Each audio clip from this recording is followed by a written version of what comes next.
Internet, welcome to the Collective Arcana, a channel all about tabletop gaming. So this is a video that I've had on my list to do for a while. I just kept putting it off for, all this new Pathfinder stuff coming out, but considering what's happening, I thought maybe this would be a good time to go ahead and put this out.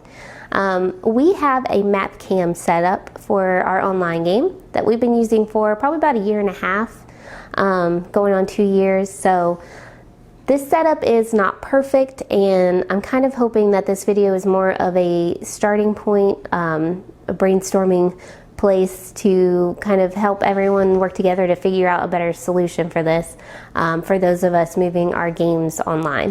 I don't think this is the easiest way to do this. So we tried Skype and we tried Google Hangouts, and we had 6 people from different computers, and for one reason or another we couldn't get Skype or Google Hangouts to work. So we ended up moving over to using several programs, unfortunately. Definitely tried Skype or Google Hangouts. There's another one we tried, I can't remember what it was called, but in the end this is kind of where we landed. I would love to hear what you guys use if you're already doing this, or maybe some ideas. Like I said, this is not the only way or the right way to do this. This is just sort of a starting point. Maybe we can talk and come up with some different solutions. But this has been working for us for a while. There was a lot of bumps in the road. It gets very frustrating some days because I'm still working out some of the issues that I have with my overly complicated setup. But I have added a lot of stuff in that is not necessary. One being that I have a portion of the Roll20 screen on as an overlay on the video so we can see the rolls and stuff. Not necessary. I also have the audio streaming through it so that we have a recorded, record of the game. So if somebody wanted to go back and watch it, it's there. That has caused some complications, but it's again not necessary unless you are wanting to be able to go watch it again. But let's go ahead and jump into it. The bare minimum thing that you're going to need is the streaming setup, which is a combination of YouTube and streaming software. So with YouTube, I got a separate channel made just for our game.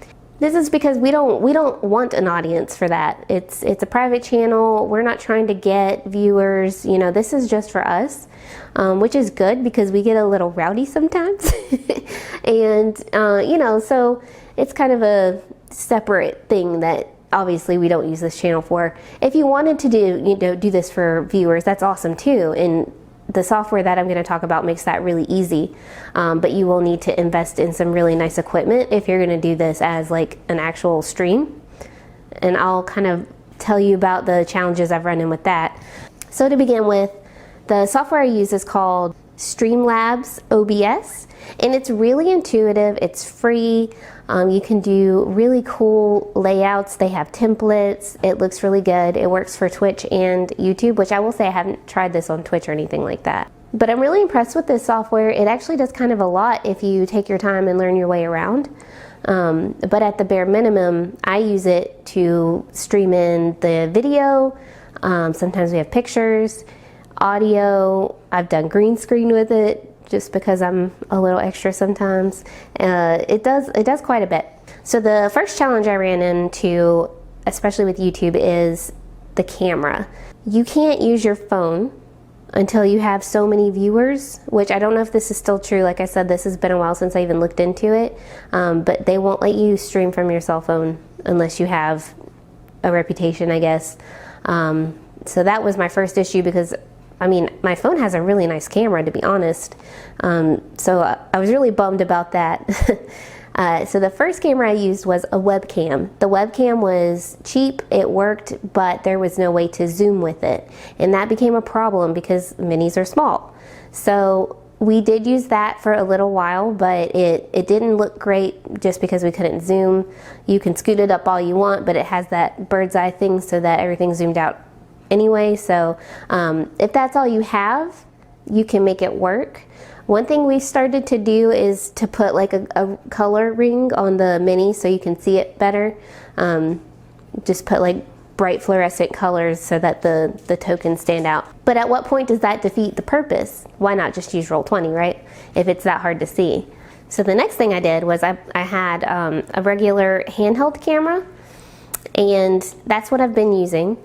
The only problem with this camera is that it doesn't have an HDMI output, and neither does this camera that I'm using now, which is a much nicer camera. This may be different for other cameras, I'm not sure.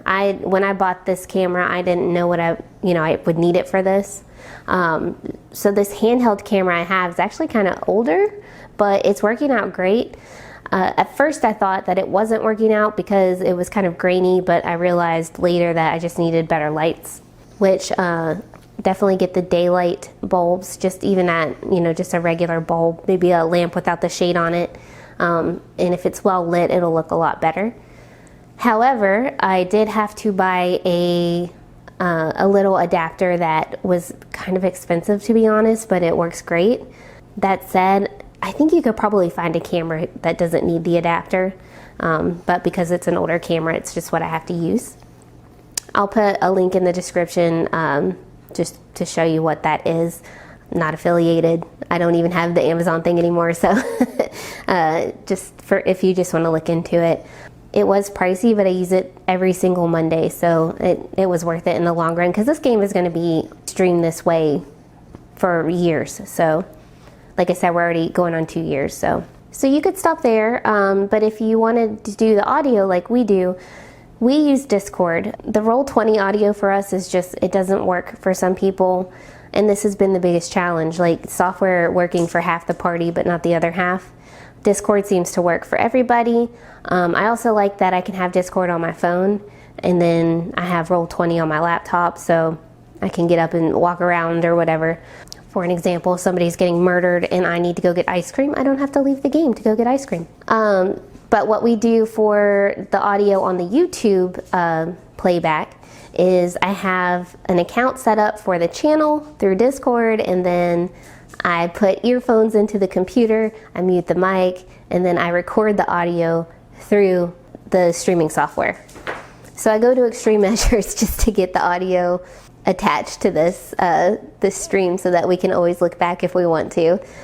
There was a specific deal with a demon that was made, and it was very helpful to be able to go back and watch that game on YouTube so we could see exactly what we got ourselves into. But again, not necessary. This was extreme measures. The other extreme step I take with this is I add a little Roll20 window in. The game did start out on Roll20, and we have all of our character sheets and stuff in there. We're a higher level. I think we're level 13 now, 14, 13. And so that means our damage dice are high. It's a lot easier for us to just roll that in Roll20.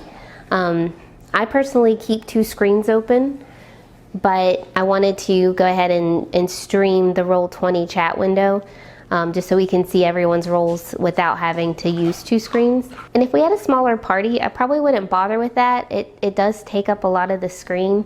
I make it as small as I can, but since there's so much time between turns, I thought it would be best to keep it up there so you didn't have to keep going back and forth just to see what people rolled.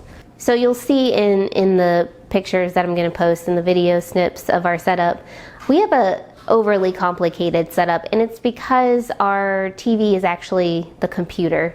The TV has the Xbox, the Switch, and the PC all attached to it, so the TV is just one of the monitors.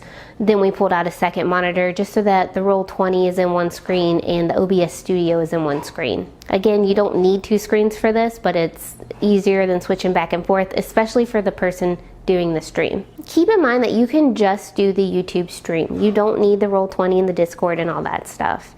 This is more of a long-term permanent solution if this is what you want to really dive into. But if you're just doing this for the quarantine or just a game or two, just do the YouTube part maybe. Some challenges you might run into: there will be some lag. We actually got used to the lag a lot faster than I expected us to. We talk through everything that we're doing, so we haven't really noticed it that much.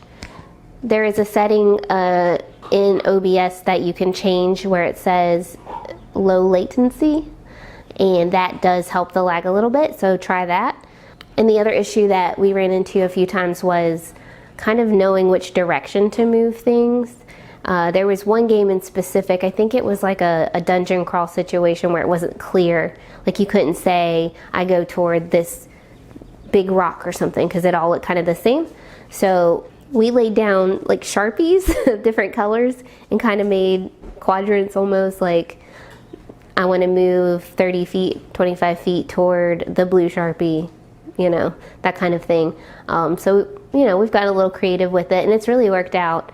There's nothing better than, you know, when you drop a freaking dragon down in the middle of your map cam. It's pretty rewarding. It's worth the hassle, in my opinion, at least for our game. If you have no interest in all this, obviously, I don't think you'd be watching this video, but Roll20 on its own, it's great. We use Roll20 Discord on our phones, call it a day. We still use that sometimes when we don't, you know, anticipate a big map situation.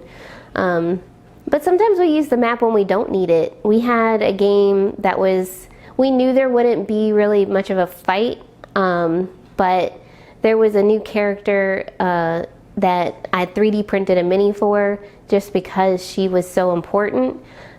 Didn't anticipate needing her in battle. I just kind of wanted to have her on the shelf with the rest of the minis. So we set up just like a little scene, and that whole game was just talking, but everyone got to see this character's reveal, and it was still fun, even though it wasn't for an actual grid map. There was no grid at all. So you can have a lot of fun with this. Just get some really good lighting. We have good lights for this channel. While we're obviously a long way from professional, like we're trying to figure it out, trying to get better equipment, but you really just need a daylight bulb, like the LED daylight. Don't get the warm tone, and don't just put it in your ceiling. You're gonna need one of the little work light clips. They're really cheap. I think they're like $5 at Home Depot, and if it's well lit, it should all show up pretty well. I don't want to get too technical with the OBS software, the Streamlabs software, because it really depends on the equipment that you're using. There's plenty of videos out there on how to get that stuff set up for what you need or what you're using. I am by no means an expert on this software. I haven't played around with it as much as I'd like to, but there is a chroma key thing, so you can do green screens, which I've set up some really poorly done green screens. It's hard because one of our minis has like every color in the rainbow painted on him, so like he kind of screws everything up. Anthony, Jimmy the Snake, actually we did a video on him. But I've done things like lava and electricity effects and stuff like that. But it's kind of a hassle, so I don't do that too much. There are some color filters and stuff. I turned up the contrast and exposure up and down and done all sorts of weird stuff for different types of terrains. We just went to like a Feywild situation, and I really played with the colors on that. And that's something else that's been really fun. We use like different lights. We use Halloween lights and floodlights, and we have fun with that. Sometimes we use this little fireplace in the background for some, you know, lava scenes. We've had a lot of fun with it. It's been very frustrating some days trying to figure it out. There doesn't seem to be like a go-to like software for this. I really wish Roll20 would have some kind of map cam setup. If they would just let you replace that screen with your camera, that would be all you need. You could even move the tokens. Like there's so much you could do with that. But until they come up with something like that, we'll just do this, I guess. So one thing I do want to say, we don't put our faces on the stream, and that's because we just want to take as little space as possible. If we were doing this for an audience, absolutely, like that would be a whole different story. We might do something where we have a layout with like Critical Role does or something like that. But the primary reason of using this map cam is so everyone can see the map. And it is important to see each other's faces in a live game. Like that has been the only downside of using something like this or Roll20. But with the lag and, you know, everything like that, like, we just decided to make the map as big as possible, and that way we can just all see what's going on there. You could, if you wanted to put everyone's faces on there, you could probably use something like Google Hangouts and just put little circles with everyone on there. Like, there are different layouts to play around with for sure. It really just depends on how much screen you want to dedicate to your map and how complicated your map is. If you have a lot going on, it can be hard to see exactly where the minis are. So that's just our setup. I'd love to hear what you guys use or have tried, or what has worked or what hasn't worked. Maybe this whole quarantine thing will inspire someone to make some software dedicated to this. But your D&D game does not have to end just because we can't leave our houses. I hope you guys are staying safe and healthy and not getting too much cabin fever. Thank you so much for watching. We have some more videos planned. Hopefully we can crank them out. Unfortunately, our schedules have been a little tight due to work, but we're gonna do our best. We have a whole list of things on a chalkboard to film. We're also taking video requests and writing those down as well, so we have a couple of those coming out. And we are going to be doing videos on each of the classes. And we just heard the 2E beginners box was announced for November, which is awesome. Obviously we're not beginners at the game, but we definitely are going to get it and try it out, and I'm going to try to get more comfortable with DMing. I don't know if you watched our other videos, but I did run a little one-shot for 2E with the demo they had for free on their website. That was an experience. So let us know what you think, tell us about your setups, and let us know of any videos you want to see going forward. Thank you so much for watching. We'll see you next time.